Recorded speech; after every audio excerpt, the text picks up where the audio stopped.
On s'est vu il y a un petit moment, c'était, fin juin, on s'est vu et j'aimerais bien là, comment s'est passé l'été pour toi? J'ai pris beaucoup de temps pour moi, Mmh. pour, me poser, puis, réfléchir aux choses et Mmh. puis de moins me prendre la tête avec certaines choses, comme avec le travail, avec des trucs comme ça et Waouh, puis, génial. du coup, je m'accorde beaucoup plus de temps pour C'était pas dans ton réfléchir. habitude de faire Non, ça? absolument pas, absolument pas. Non, parce que, bah, j'étais formatée boulot. Boulot, boulot, boulot et puis que si je travaillais pas, bah, je faisais des trucs pour le boulot et tout et puis, bah, je me suis rendu compte que ça me fait plus de mal que de bien. Oui, j'adore mon travail, mais je me rends compte qu'il y a d'autres choses aussi que j'aime Mmh. et ça a été, une bonne prise de conscience Qu'est-ce et que tu as eu d'autre comme belle prise de conscience pendant ce passage avec nous? j'ai pas mal travaillé sur les blessures de l'âme et certaines réactions que j'ai eues. Ça m'a fait grandir parce que j'ai eu là, 1 ou 2 trucs qui m'ont fait vraiment parler par rapport à la blessure du rejet. Quand tu as la 1er aussi, le premier live que tu as fait sur c'était la blessure de l'humiliation. Putain, j'ai pleuré comme une fontaine. Je me suis dit: «Ah! Mmh. Il y a encore un truc qui est pas réglé là». Mais D'accord. du coup, je comprends mieux certaines de mes réactions. Puis du coup, j'arrive à faire redescendre tout de suite la pression parce que, j'arrive à reconnaître le truc et ça, je c'est quelque chose qui m'était totalement inconnu, mais là, j'arrive à faire le lien et puis du coup à switcher le truc tout de suite et puis du coup, je suis C'est-à-dire que beaucoup moins blessée et même tu comprends pourquoi on pourrait dire que tu exactement, surréagis. Maintenant, tu comprends et du coup, tu exactement, arrives tout de suite à aller switcher à l'intérieur ce qui est en train de se passer pour, exactement, t'apaiser avec amour et puis avec violence. exactement, Tu avais aussi, un amour de toi qui était très, très faible. mmh. Tu avais tendance justement plutôt à bah, oui, la blessure du rejet, donc à te maltraiter, à en faire des caisses, Voilà, à pas exister dans l'équation, du coup, à être aussi souvent maltraité par l'extérieur et et exactement. est-ce qu'aujourd'hui, tu te sens, waouh, vraiment avoir évolué sur ce chemin et du coup le meilleur indicateur, c'est que tu as plus de maltraitants autour de toi, en fait? Oui, ça a beaucoup changé parce que, bah, je prends position différemment et puis en ayant justement découvert un peu se laisser être, laisser aux autres ce qui ne m'appartient pas. Et ben, ça fait que, bah, oui, je m'apprécie différemment et je fais plus les choses comme moi je l'entends, puis comme j'en ai envie. Ton environnement ne te marche plus sur les pieds? Non, bah, non, parce que quand je dis: «Bah», je dis: «Ouais, mais tu pourrais faire», bah, non. Mais Et ça me c'est pose plus de devenu problème. facile? Avant, Dire non ne pose plus oui. de Ah problème? oui, non. Alors ça arrive encore où je me dis: «Ouais, mais il faudrait», non. C'est quand j'ai cette phrase qui vient dans ma tête: «Ouais, mais tu vois, il faudrait que», oui, mais non, en fait, non. Non, non, Toi, tu savais pas dire non. Qu'est-ce non. qui aujourd'hui, ça a l'air d'être facile de dire non. Alors, bah, dans le fait où j'apprécie comme je suis, j'apprécie qui je suis et que j'ai mes défauts comme tout le monde, mais j'ai aussi des qualités et ces qualités maintenant j'arrive gentiment à les mettre en avant et quand on me demande quelque chose, maintenant j'ai plus cette première réaction: «Ouais, mais si je le fais pas, on va pas m'apprécier, ça va déclencher un cataclysme», moi je m'en fous. Je veux dire, si ce que tu me demandes là, bah, ça correspond pas à ce que j'ai envie ou à ce dont j'ai besoin ou ça va pas améliorer notre relation ni quoi que ce soit, et bah, c'est non. Sans te justifier. Non, me justifie plus. Tu arrives à dire non parce que un, tu as pris conscience que tu avais de la valeur et 2, tu es plus en train de quémander de l'amour. Ça veut dire qu'à Non. l'intérieur, ton réservoir d'amour là, il commence à être bien rempli là? Ah oui, bah, oui, parce que, bah, j'ai l'impression que, bah, là, je présente qui je suis vraiment. Donc j'ai un peu l'impression que quand on arrive à se positionner par rapport à certaines choses, en face, bah, les gens réalisent que: «Ah bah ouais, elle sait ce qu'elle veut, donc ouais, bah, voilà, c'est Et comme puis en ça. fait, on t'aime, c'est bien, on t'aime pas, c'est bien aussi, quoi. Tu as plus besoin des autres. Exactement, alors exactement. Alors et ça me fait Alors, du bien, j'aime bien franchement, reprendre le questionnaire de démarrage que tu m'avais rempli donc il y a 1 an quand tu es rentrée à l'école. Et la vas-y. question était: «Pourquoi tu nous as rejoints?» Tu avais eu, toi, un vrai déclic quand tu avais vu les vidéos, les Oui, conférences, tu alors avais c'était été vraiment vraiment ça, ouais. touchée et tu Ah, t'étais dit: «Waouh, ça me parle trop ce truc». ouais, Et dans tes objectifs, tu voulais réaliser, à 3 mois, me sentir bien dans ma tête et dans mon corps, comprendre comment y arriver. À 6 mois, être plus calme, pouvoir accepter ce que je suis et m'aimer. Et à 1 an, avoir confiance en moi, être bienveillante envers moi-même et vivre dans le bonheur. Alors, est-ce que tu y es à tout ça aujourd'hui? oui, oui, alors beaucoup plus. Est-ce Je qu'aujourd'hui, donc on vient de parler de l'amour, aujourd'hui tu sens que tu t'aimes par rapport à là où tu étais il y a 1 oui. an? Ah oui, ah oui, Comprendre comment réussir à me sentir bien dans ma tête et dans mon corps. Est-ce qu'aujourd'hui tu te sens bien dans ta tête et dans ton corps? oui. Alors oui, comme toujours, bah, il y a des hauts et des bas, comme tu disais. Mmh. Et des fois, bah, je replonge, mais j'ai les outils qui me disent: «OK, là, il y a quelque chose, j'entends, on va poser un peu, on va Raconte-moi, c'est laisser quoi venir». replonger? Raconte-moi ton dernier plongeon là, c'est quoi replonger? Il se passe quoi? Qu'est-ce qui se passe? Prends le temps de me raconter ça, c'était quoi? C'était il y a combien de temps? Et Alors, c'était quoi? j'ai eu ça il y a peut-être quoi, 1 ou 2 semaines où je me suis sentie, submergée, cette période du mois d'août, en tout cas au niveau du tra de mon travail, tout le monde était en vacances. En fait, on était 2.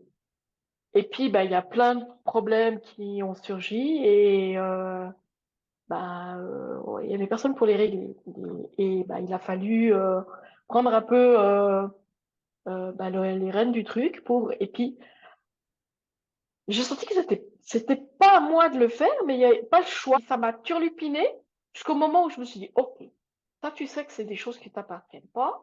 Du coup, je me suis retirée du truc et après, je me suis retirée en fait en moi-même. Habituellement, comment il y a 1 an, en plein été comme ça, tu aurais réagi? La roue de hamster. Impressionnant. Bah, voilà, j'aurais ruminé, j'en aurais parlé, j'aurais à mon ami, j'aurais dit: «Ouais» et tout, puis on se serait monté le bourrichon les 2 là et puis, ça aurait été une horreur, ça aurait été une horreur et puis OK. ça aurait pas donné plus de résultats.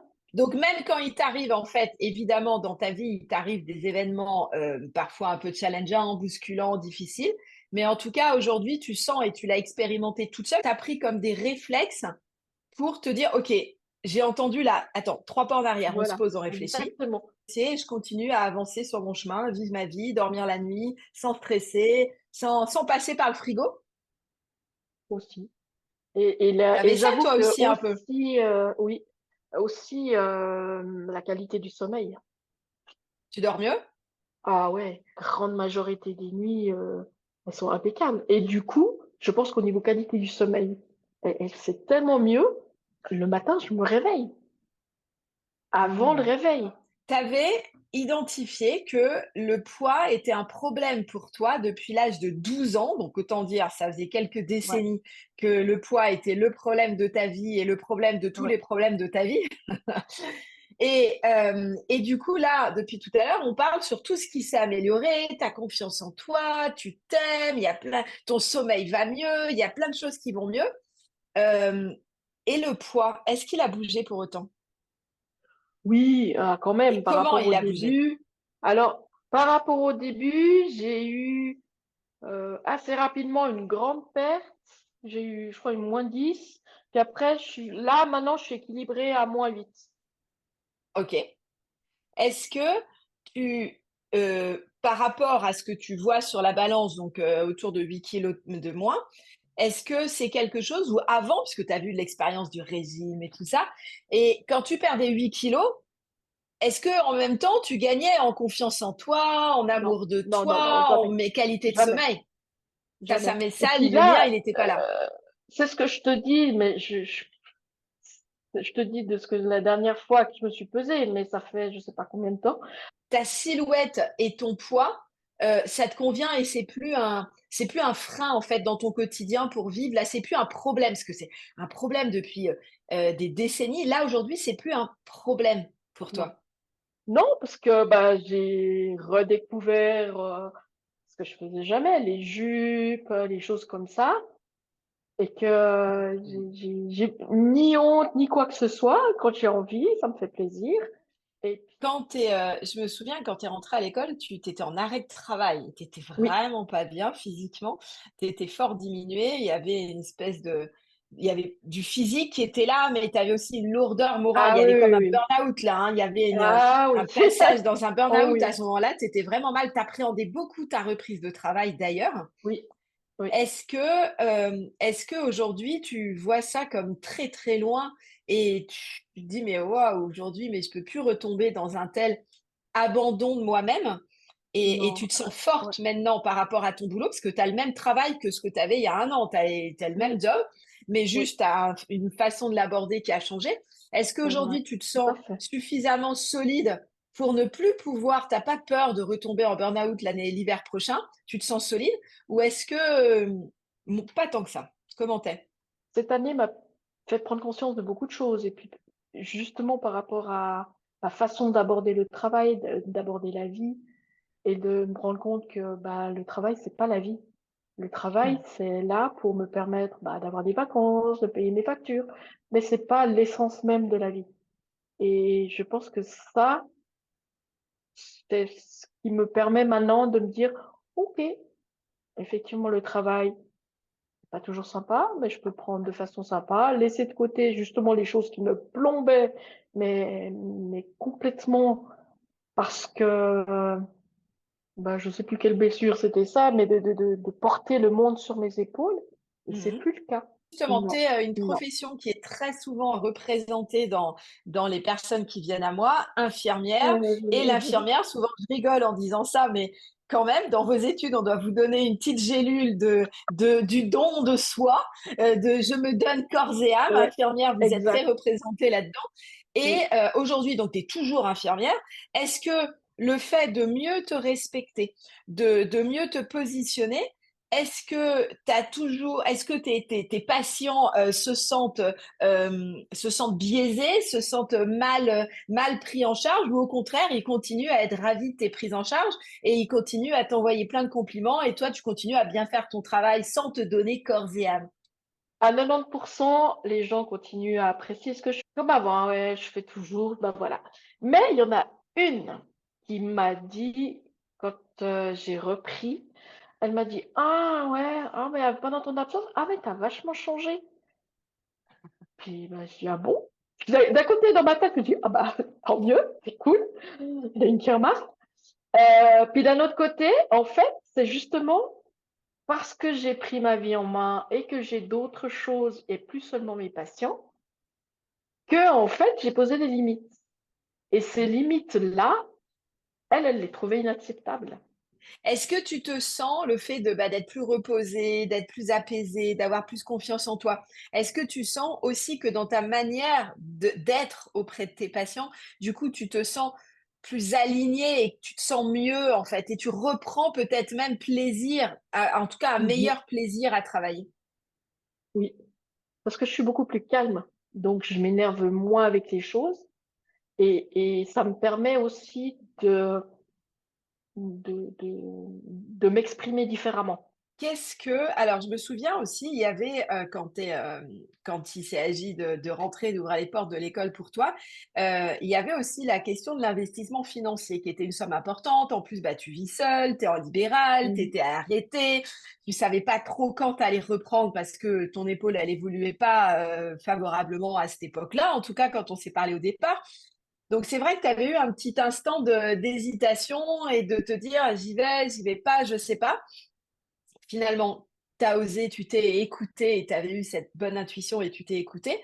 Là, a posteriori, est-ce que ça t'a mis en difficulté dans l'année d'assurer, parce que tu as tout payé l'école, est-ce que ça t'a mis en difficulté, ça a été compliqué à payer ou finalement tout s'est bien ajusté et ça a été OK et ça s'est bien.